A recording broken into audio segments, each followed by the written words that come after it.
آج یہاں آپ کے یہاں جلسے میں حاضری ہوئی مسجد بلال کی تعمیر اور توسیع کا یہ جلسہ ہے۔ اللہ رب العزت نے ارشاد فرمایا، اعوذ باللہ من الشیطان الرجیم، بسم اللہ الرحمن الرحیم، وَأَنَّ الْمَسَاجِدَ لِلَّهِ فَلَا تَدْعُوا مَعَ اللَّهِ أَحَدًا۔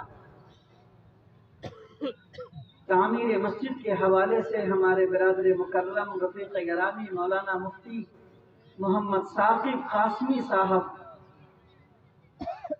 جو آپ کے مہادیہی بیت العلوم میں موقر استاذ ہیں، نادم تعلیمات ہیں، اور برسوں سے عربیہ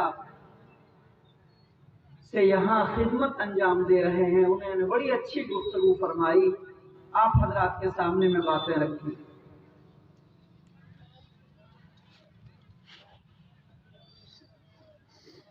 آج آپ کا یہ دوسرا جلسہ ہے۔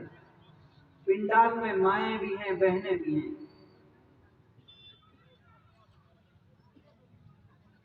ابھی ہمارا ایک مضمون چھپا اخبار میں، بیسیوں اخبار میں، شاید یہاں جو علماء بیٹھے ہیں ان میں سے اگر کسی نے پڑھا ہو یا جو سامعین ہیں ان کی نظروں میں وہ تحریر آئی ہو، جس کا عنوان تھا اصلاح معاشرہ کے جلسوں کی اصلاح کیجیے، یہ عنوان تھا، جسے ہم نے جمعیت علماء عربیہ کے لیٹر پیڈ پہ بھی شائع کیا، جو تقریباً 6 صفحات پہ تھے۔ ہم نے کمیاں بھی رکھی اور مشورے بھی دیے کہ ہماری یہ کمیاں، جلسوں کی خامیاں کیسے دور ہوں گی، ہمیں کیا کیا کام کرنے ہوں گے۔ ہم نے لگ بھگ 26 نقطے واضح کیے، پوائنٹس رکھے کہ ہم نے ان چیزوں کو قبول کیا تو ہمارے یہ جلسے مزید مؤثر ہوں گے۔ کشن گنج کا جلسہ بڑا دھوم دھام سے ہوتا ہے۔ کشن گنج کے ایک بڑے سیاسی لیڈر نے میری اس مضمون کے چھپنے پہ فون کیا اور مبارکبادی پیش کرتے ہوئے انہوں نے مجھ سے کہا، بڑا جانا پہچانا چہرہ ہے آپ کے کشن گنج کی معائنات ہستی ہیں وہ صاحب۔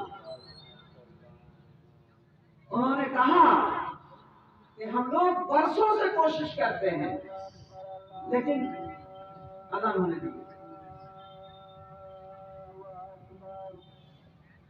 اللہ اکبر، اللہ اکبر۔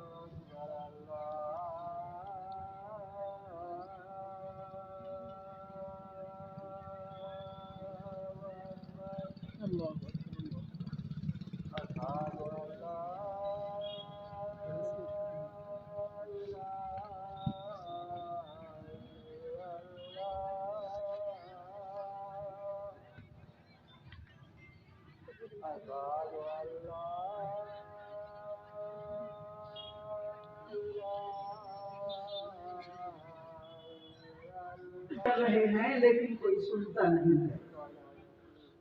آج آپ کے اس عظیم پنڈال اور خوبصورت اسٹیج سے میں اسی بات کو بس ایک دو لائن میں دہرانا چاہتا ہوں کہ دینی جلسوں کو آسان اور سہل بنائیے، دینی جلسوں کی شکل کو سمپل بنانے کی کوشش کی۔ آپ نے یہ سامنے میں جو غبارے لگا رکھے ہیں، لگ رہا ہے کہ 26 جنوری کا جھنڈا پھہرانا ہے۔ کیوں غبارے لگائے؟ یہ جو شامیانے آپ نے اتنے سجا رکھے ہیں، کشن گنج میں ایک سے ایک ٹینٹ والے اور ایک سے ایک مائک سسٹم والے ہیں، میں جانتا ہوں۔ کشن گنج کا میرا دورہ الحمدللہ ہوتا رہتا ہے، جمعیت علماء کے حوالے سے، جلسوں کے حوالے سے۔ سمپل ٹینٹ بھی ہم لگا سکتے ہیں جلسے کے اندر، اسٹیج سادہ، ٹینٹ سمپل۔ دن میں آپ نے عورتوں کا پروگرام رکھا، میں جب آ رہا تھا تو خواتین کا اجتماع جاری تھا۔ آپ نے انتظام کیا، آپ کے پاس رضاکاران تھے، قابو پایا، علماء سے دین کی باتیں عورتوں تک پہنچائی، مکمل پردے کا اہتمام کیا، آپ قابل مبارکباد ہیں۔ گفتگو نہیں کیا مردوں اور عورتوں کے ساتھ، لیکن اسی کے ساتھ یہاں سامنے اور عورتوں کا بھی پنڈال بنایا گیا ہے۔ جب آپ نے دن میں عورتوں کا جلسہ رکھا ہی اور ظہر کے وقت سے لے کے مغرب اور عشاء کے بیچ تک ان کا اجتماع رکھا، تو پھر عورتوں کو آنے کی اجازت دوبارہ مغرب کے بعد نہیں دینی چاہیے۔ مغرب کے بعد کوئی ضرورت نہیں تھی، مغرب کے بعد عورتوں کا مجمع نہیں آنا چاہیے تھا، صرف مردوں کا جلسہ ہونا چاہیے۔ بہرحال اب جو عورتیں آ رہی ہیں، پنڈال میں ہیں، پردے میں ہیں، وہ سن لیں اور رضاکاران سے گزارش ہے کہ خدا کے واسطے انتہائی احتیاط کے ساتھ ان خواتین کو بزرگوں کے ذریعے سے ان کے گھروں تک پہنچانے کا انتظام کیا جائے۔ اب ابھی جو افراتفری ہوگی، آئندہ آپ جب جلسے کریں تو اس چیز کا خاص کمیٹی میں مشورہ کریں کہ ہمیں جلسہ کس طرح سے زیادہ مؤثر اور مفید بنانا ہے۔ ایک خاص مسئلہ جلسے کو برباد کرنے کے لیے یہ مارکیٹ ہے۔ آخر جلسہ گاہ کے دن، جلسہ گاہ کے قریب جلسے کے دن مارکیٹ کا کیا مانا؟ کیوں سامان بکتے ہیں؟ کیوں سودے سرف بکتے ہیں؟ ریوڑی بکتی، سیب بکتا، انار بکتا، پاپڑ بکتے، بسکٹ بکتی، اور اس سے بڑی شرم اور افسوس کی بات ہے کہ جلسہ گاہ کے اگل بغل کے اندر مینا بازار لگایا جاتا ہے، جہاں عورتوں کی چوڑیاں بکتی ہیں، پازیب بکتی ہیں، ہار گلے کے بکتے، کنگن بکتی اور بندیاں بکتی۔ بڑے شرم کی بات ہے۔ سال بھر آپ مارکیٹ میں خریدتے رہے، میری بہنیں، میری مائیں، میری بیٹیاں سال بھر باہر سامان خریدتی رہی، ان کا دل نہیں بھرا۔ سال بھر مینا بازار کے اندر یہ خریدتی رہی، ہار خریدتی رہی، پازیب خریدتی رہی، سامان خریدتی رہی، لیکن ان کا دل نہیں بھرا۔ جلسہ گاہ میں آپ نے میلے لگا دی، جلسہ گاہ کے سامنے میں آپ نے مینا بازار سجا دیا۔ کیوں مینا بازار سجا؟ مینا بازار پر لگانے کے لیے آج جو وقت ہے، مینا بازار ہے، مارکیٹ ہے، آپ ایمانداری کے ساتھ بتائیے اتنا بڑا پنڈال اور اتنا بڑا جلسہ گاہ ہے اور اتنا بڑا ہال بنا ہوا ہے، لاکھوں کے اخراجات کیے گئے ہیں، آپ پنڈال میں کتنے مسلمان بیٹھے ہو؟ چوک پہ کتنا مسلمان ہے؟ چوراہے پہ کتنا مسلمان ہے؟ مینا بازار میں کتنی بیٹیاں ہیں سماج کی، نوجوان بیٹیاں ہیں، دو شیشائیں ہیں، میری بہن ہے وہ، آپ کی بیٹی ہے وہ، آپ کی پوتی، آپ کی نواسی، آپ کے گھر کی عزت و آبرو ہے وہ۔ کیا ضرورت ہے گھر سے باہر نکلنے کا؟ کیا ضرورت ہے مارکیٹ میں عورتوں کے آنے کا؟ کیا ضرورت ہے رات کے وقت لوگوں کو گھروں سے نکلنے کا؟ کیوں جلسے کے منتظمین نے یہ سسٹم بنایا نہیں، مشورہ نہیں کیا کہ رات کے وقت میں عورتوں کو آنا سخت بنا رہے گا، مکمل پابندی رکھی جائے گی؟ کیوں آپ نے یہ سسٹم نہیں بنایا کہ جلسہ گاہ کے کم سے کم 1 کلومیٹر کے ارد گرد میں کوئی مارکیٹ نہیں لگائی جائے؟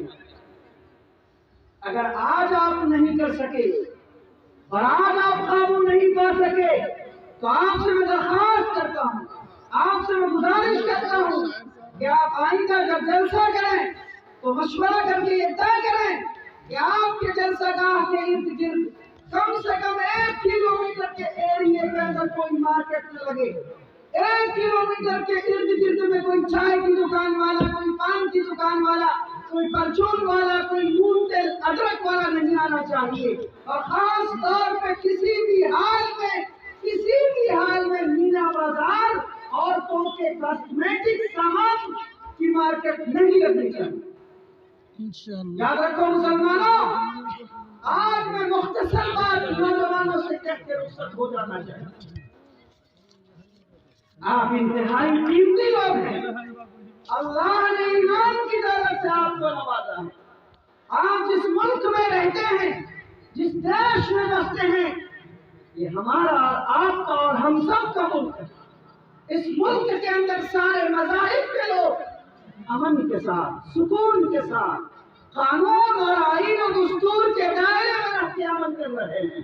آپ کو آزادی ہے آپ مسجد میں نماز پڑھیں، آپ کو آزادی ہے کہ آپ مدرسے قائم کریں، آپ کو آزادی ہے کہ آپ جلسہ منعقد کریں، آپ اجتماع کریں، آپ کو آزادی ہے کہ آپ اپنے عقیدے کے مطابق عمل کریں، آپ کو آزادی ہے کہ آپ تعلیم اور تربیت کے ساتھ، ملت کے ساتھ ملک کی بھی تعمیر کریں۔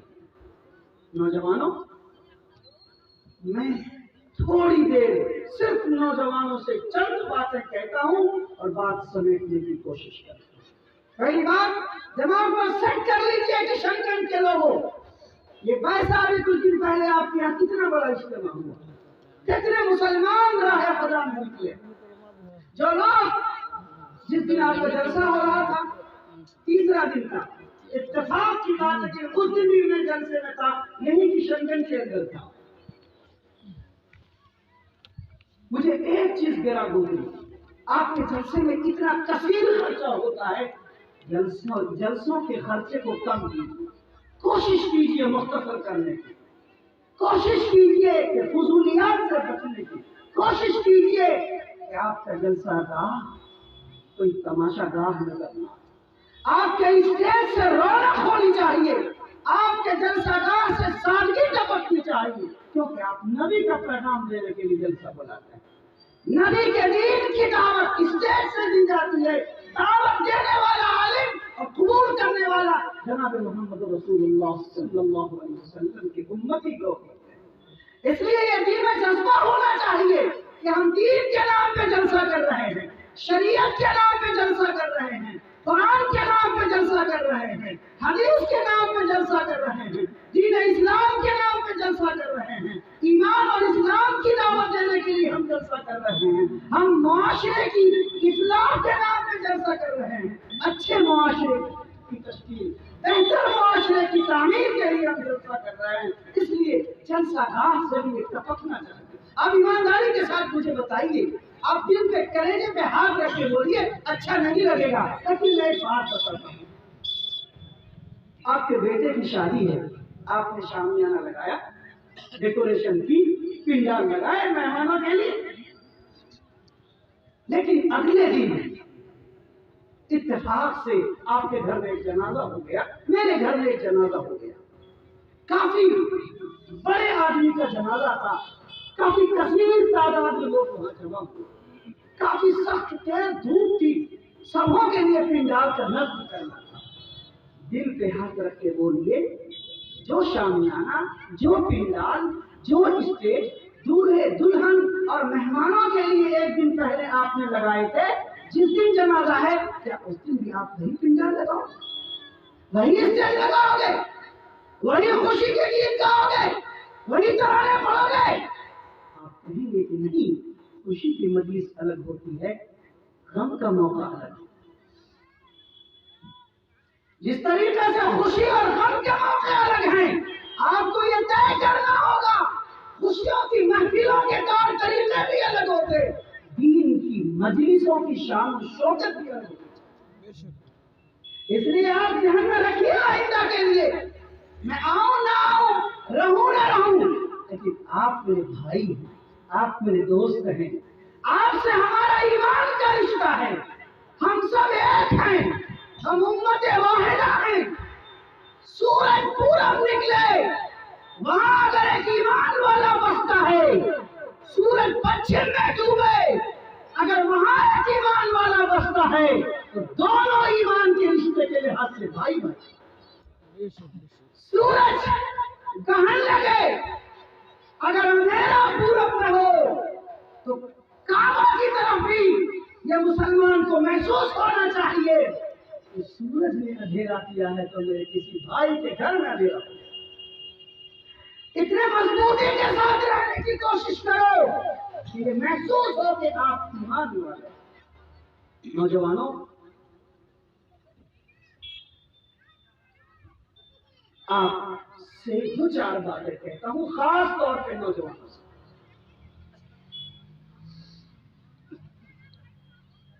میرا نوجوان کدھر جا رہا ہے؟ یہاں جتنے نوجوان سامنے بیٹھے ہیں، یہاں دائیں طرف اور بائیں طرف نوجوان بیٹھے ہیں، ان سے میں مخاطب ہوں. آپ ملک اور ملت کی ریڑھ کی ہڈی، آپ کے اوپر ملت کی تعمیر ہے اور آپ ہی میں ملک کی تعمیر ہے. آپ طاقتور ہیں تو ملک طاقتور، آپ طاقتور ہیں تو ملت طاقتور، آپ جوان ہیں تو معاشرہ جوان ہے، آپ پورے ہیں تو معاشرہ ہوگا. آپ کا خون گرم ہے تو آپ زندہ ہیں، اور اگر آپ کا خون گرم نہیں ہے تو زندہ مردہ بشکل زندہ. نوجوانوں، آپ صلی اللہ علیہ وسلم نے جب دین کی دعوت دی، بوڑھے بھی ایمان لائے، بچے بھی ایمان لائے، نوجوان لوگ بھی ایمان لائے. حضرت امیر المومنین حضرت عمر فاروق رضی اللہ عنہ نے جب ایمان لایا، آپ جتنے کٹر تھے اسلام کے، جتنے کٹر تھے نبی کے، جتنے کٹر تھے دین کے مخالف، ایمان لانے کے بعد اتنے ہی پکے ہو گئے نبی کے ساتھیوں، اتنے ہی مضبوط ہو گئے دین کے دفاع میں. لوگوں، اے مسلمانوں، سوچو، آج یہ جو ایریا ہے، میں صرف 1 کلومیٹر کی بات کرتا ہوں، میرا تجربہ بتاتا ہے، میرا مطالعہ بتاتا ہے، یہاں مجمع میں بھی اگر نوجوان بیٹھا ہے، چوک پہ ہے، اگل بگل میں ہے، تو میں سمجھتا ہوں کہ کم سے کم اس وقت یہ 1 کلومیٹر کے ایریا کے اندر 20,000 کا گٹکا نوجوان کے یا تو منہ میں ہے، یا تو جیب میں، یا تو پینٹ میں ہے نا. 20,000 کا گٹکا 1 کلومیٹر کے ایریا میں، جہاں دین کا اجتماع ہے، دین کے نام پہ جلسہ منعقد ہے، آپ کے منہ میں گٹکا، رجنی گندا ہے. آپ باپ سے بات کر رہے ہیں، ماں سے بات کر رہے ہیں، ایم ایل اے صاحب سے بات کر رہے ہیں، ایم پی صاحب سے بات کر رہے ہیں، عالم دین سے بات کر رہے ہیں، بزرگ دان دین سے مخاطب ہیں. ایک مرتبہ تھوکتے ہیں، ایک مرتبہ بات کرتے ہیں، ایک مرتبہ تھوکتے ہیں اور ایک مرتبہ بات کرتے ہیں. آپ کے منہ سے بدبو آ رہی ہے اور آپ کو ذرہ برابر احساس نہیں. جانے دو گٹکے کو، لاٹ مارو گٹکے پہ. ہم سمجھتے ہیں کہ اس کو بیماری نہ تسلیم کیا جائے، جانے دو. اچھا، ایک واقعہ سناتا ہوں گٹکے کا. میں ٹاٹا میموریل ہاسپٹل اپنے علاج کے لیے گیا تھا. میرا ایک آپریشن ہوا، 18 ٹانکے لگے. میں لائن میں کھڑا تھا، میرا نمبر آنے والا تھا. تو میرے نمبر سے پہلے لائن میں جتنے لوگ لگے ہوئے تھے، تو ایک 45 سال کا بندہ میرے سامنے کھڑا تھا. میرا غیر مسلم بھائی تھا وہ. میں نے دیکھا کہ اس کے ایک ہاتھ میں جھولا تھا اور ایک ہاتھ میں کیوں اپنے دائیں ہاتھ میں یہ جو دائیں طرف کا چہرہ ہے، اس کا گوشت پلٹا ہوا تھا، وہ ہاتھ سے تھامے ہوا تھا. دائیں ہاتھ میں دائیں چہرے کا رخسار کا گوشت ہے، پلٹا ہے، پکڑے ہوا ہے، تمام اندر کا مکمل باہر سے دکھ رہا ہے دونوں طرف کا. تو میں نے انہیں کہا کہ بھائی جان، ایسا کیسے ہو گیا آپ کو؟ میں نے پوچھا. ان کے بعد میرا نمبر لگائے ڈاکٹر کے یہاں. کہنے لگے کہ گٹکا کھانے کی وجہ سے ہوا، مجھے کینسر ہو گیا، منہ کا کینسر ہو گیا، گٹکا کھانے کی وجہ سے ہوا. تو میں نے اسے بندے کو کہا کہ بھائی اب مت کھانا، دیکھو تمہارا چہرہ کیسا ہو گیا ہے. میں نے پیار سے کہا کہ بھائی اب مت کھانا. تم غصہ ہو گیا، اتنا غصہ ہوا، بولا کہ ملا جی تو چولہے بھاڑ میں جاتا رہا، بھگوان تیرا بھلا کرے. میں تو مرنے کے دن گر رہا. میں تو اپنی موت کے مرنے کے دل گر رہا ہوں۔ جب زندگی تھی، جسم تھا، قوت تھی، طاقت تھی، عقل کام کرتی تھی، تو نصیحت والوں کی نصیحت نہیں سنی۔ اب تو لائن لگاؤں، دوائی لوں گا، جاؤں گا، چند دن کا مہمان ہوں، مر جاؤں گا، اب تیری نصیحت لے کے کیا کروں؟ مطلب ایسا مجھے ڈانٹ نہیں رہے تھے، ان کے کہنے کا مطلب یہ تھا کہ میں اپنی زندگی سے مایوس ہوں۔ جب مجھے سدھرنا تھا، جب مجھے بننا تھا، جب مجھے بدلنا تھا، تب میں نہیں بدلا۔ تو اب تو کینسر والے ڈاکٹر کے یہاں ملک کے مشہور ہاسپٹل کے اندر میں لائن لگایا ہوا ہوں، مطلب وہ یہ سمجھ رہا تھا کہ میں موت کی لائن لگایا ہوں۔ نوجوانوں